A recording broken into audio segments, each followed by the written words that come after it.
Mbanje kubasuhuza abakunzi b'ikinyamakuru Rwanda magazine hose. Uyu munsi nibwo ngewe niyemeje kubashakira amakuru bya politike, ubundi nkabagezaho ukuntu biba byifashe mu gihugu cy'u Rwanda. Nibwo uyu munsi ngiye kubagezaho amakuru y'umugabo waba wararirimbye indirimbo yubahiriza igihugu. Ese mwese muribaza ngo ese uwo mugabo ninde? Wowe ubitegereje banza kandi subscribe, like, share, comment. Ubundi ngewe mbagezeho umuntu waba wararirimbye indirimbo yubahiriza igihugu. Ese iyo ndirimbo yaririmbwe ryari? Yakoranywe nande? Ninde wayitunganyije amajwi? Ese uwo muntu ni muntu ki wakoze iyo ndirimbo? Indirimbo igakundwa. Wowe neza amatwi mbanje kugushimira nanagusuhuza wowe tugiye gukorana iki kiganiro mpaka kirangiye kugezaho amateka y'indirimbo yubahiriza igihugu cy'u Rwanda. Okay, tugaruka nkuko nabisezeranije rero. Nkuko nabisezeranije tariki ya mbere Mutarama 2022 nibwo habayeho irushanwa ryo gutangira gushaka ibirango biranga igihugu cy'u Rwanda.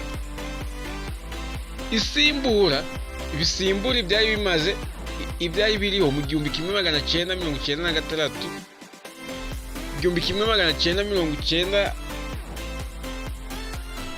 1932. Ese ni ibihe byari bihari? Ubwo habayeho ibirango biranga igihugu, harimo idarapo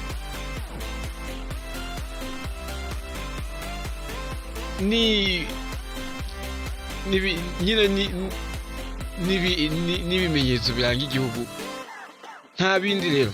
Okay, ubwo nibwo irushanwa ryaje gutangira, ritangizwa bavuga bashyiraho amafaranga agera muri miliyoni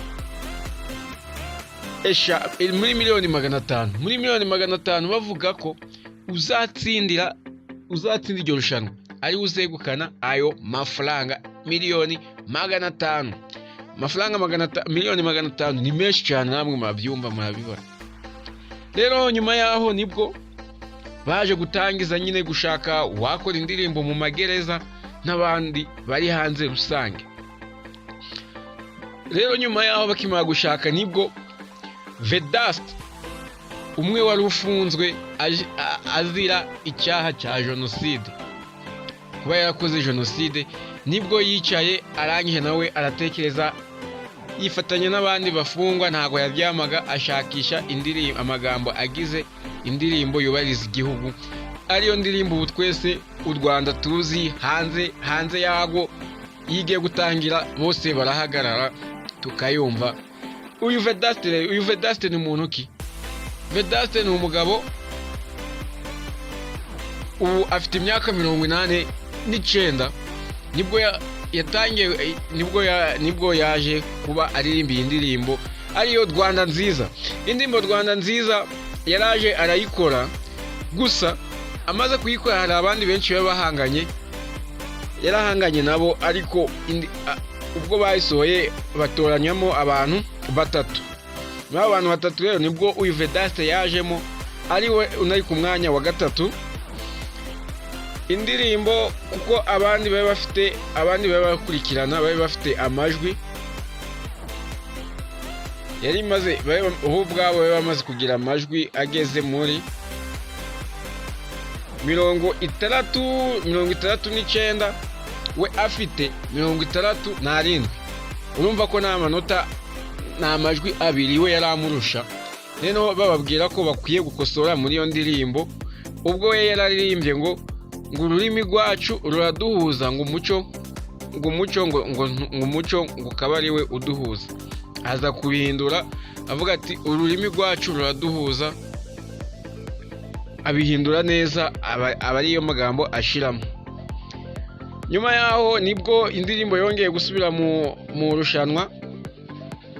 Indirimbo irazigira amajwi menshi, irazamuka, aba aribwo iza gutogwa.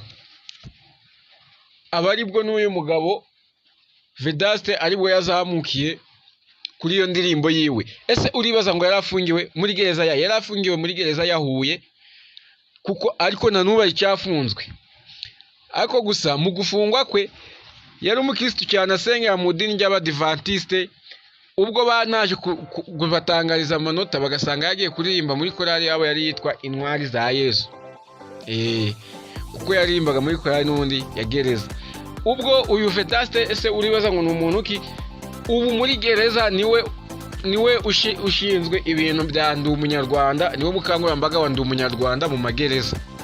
Urumva ko ari ku rwego rwo hejuru.